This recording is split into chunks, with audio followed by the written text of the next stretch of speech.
For us fight fans, we love definitive endings, knockouts, submissions, or the ultra-clear unanimous decision. Let's be honest, we all prefer the big knockouts, right? We like our endings nice and tidy, or as close to that as possible. However, that's not always the case, and as we know in MMA, some fights don't always have clear results, and they can end up a little controversial. Join me as we take a look at the top 5 controversial endings in Bellator MMA.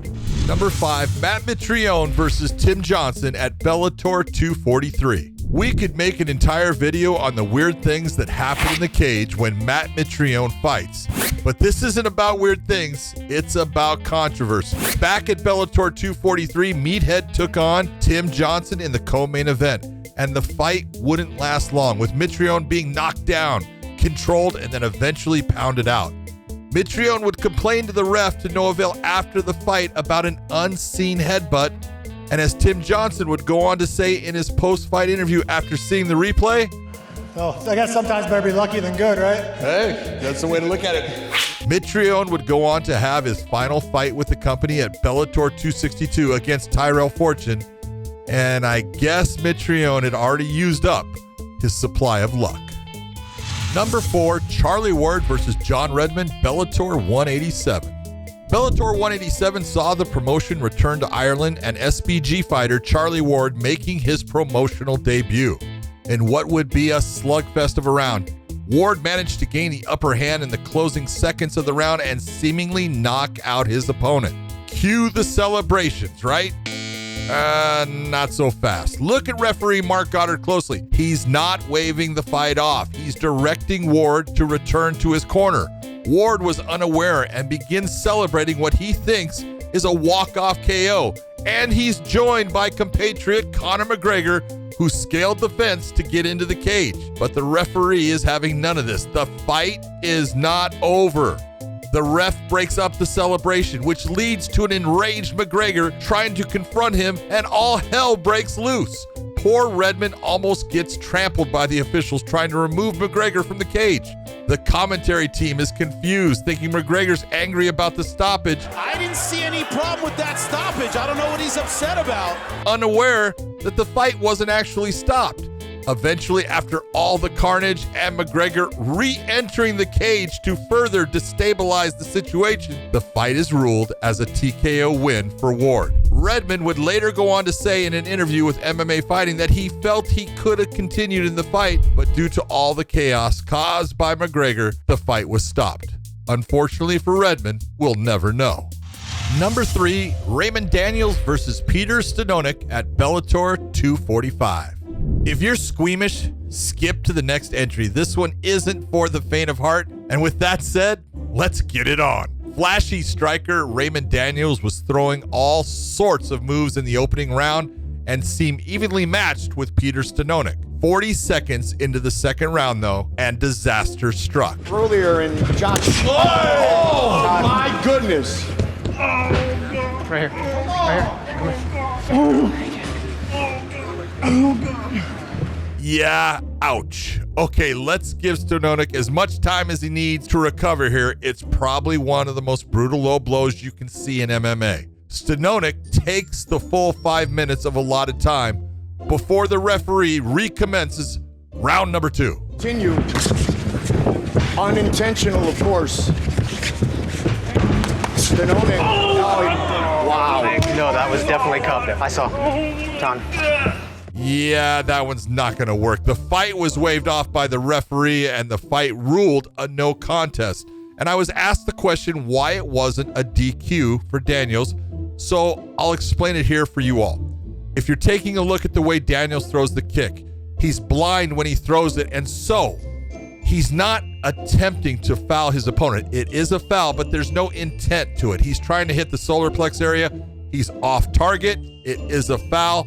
But the right thing to do is to say that it was accidental. The referee still can disqualify, but in this situation, he looks at it and says, for both fighters, the best thing that we can do is call this a no contest and let him come back and do it again. Number 2, Ryan Bader versus Cheick Kongo, Bellator 226.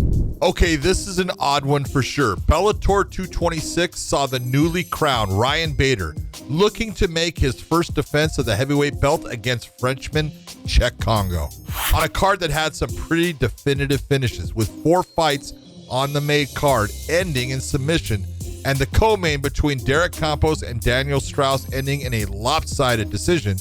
We were expecting the main event between heavyweights to deliver. As the fight started, Bader put on a hellacious pace, pushing back the larger Frenchman to the cage and pressuring him before getting the takedown. The action continues on the ground against the cage until Kongo starts reacting and signaling to his eye. The ref intervenes and calls for a pause in the action to inspect the eye. Confusion spreads as everyone is wondering why. Is there a low blow? There was no chance for a low blow. The only thing that we possibly could have is maybe we had an eye poke. Eventually, the doctor is called in, and Kongo says he can't continue, turning the bout into a no contest to everyone's dismay. Doctors, wait, the fight is over. What an anticlimactic finish to this heavyweight championship fight. Now, looking at the footage carefully, there wasn't anything that showed Bader poking Kongo in the eye. In fact, Bader's fingers do accidentally go up Kongo's nose, which couldn't have been much fun, but it wasn't an eye poke. Ryan Bader has his opinion on what happened, though.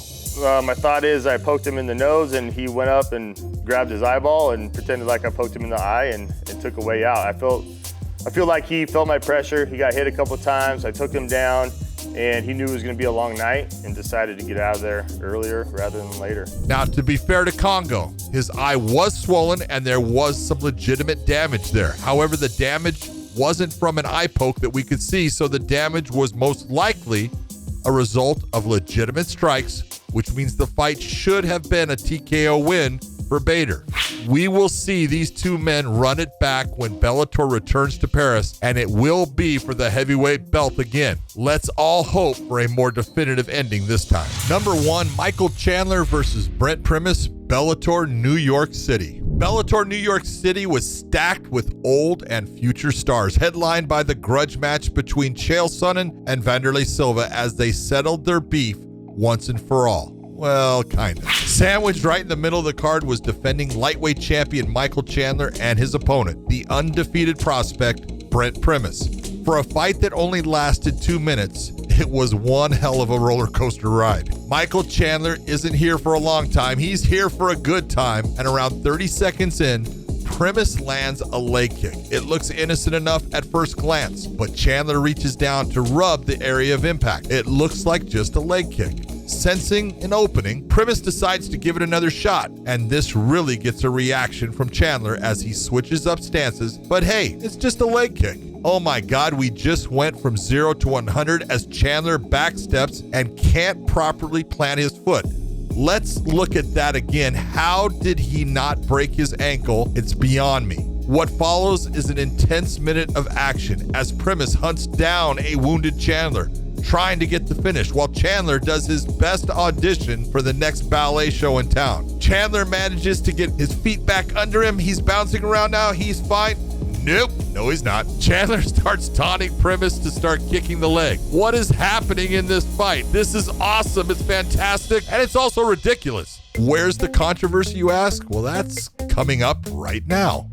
Chandler somehow lands a miraculous right hand on Primus. The hunter is now the hunted. Chandler tries to chase him down. Finally unable to stand up properly, the referee intervenes. Looks like the end of the fight, but the ref doesn't stop the fight. He's called a timeout to the confusion of Jimmy Smith and Mauro Ranallo in the commentating booth. I don't understand that. It's either over or it's not. You cannot stop it because of an injury. That should be over. I do. You're absolutely right, Jimmy. If he cannot continue, it's over. He is potentially stealing glory from Brent Primus. The doctors come in and check on Chandler, and Iron Mike, in an act of defiance, he stands up and he's pumping up the crowd, claiming that he can go, he can continue. Unfortunately, as he starts to sit down, the stool is pulled out from underneath him, and as if things couldn't get any worse, he falls down to the mat. Was this what caused the ref to finally call it off? We'll never know. It just felt all rather unsatisfactory and messy, with people claiming Chandler could have continued and others arguing that if Chandler couldn't stand, then the fight should have been ended.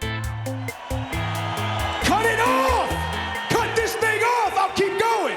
Well, folks, those are all of the controversial endings I could think of. If you know of any more, let me know in the comments below, and be sure to check out the rematch between heavyweight champion Ryan Bader and Cheick Kongo at Bellator Paris on Friday, May 6th. Thanks for watching.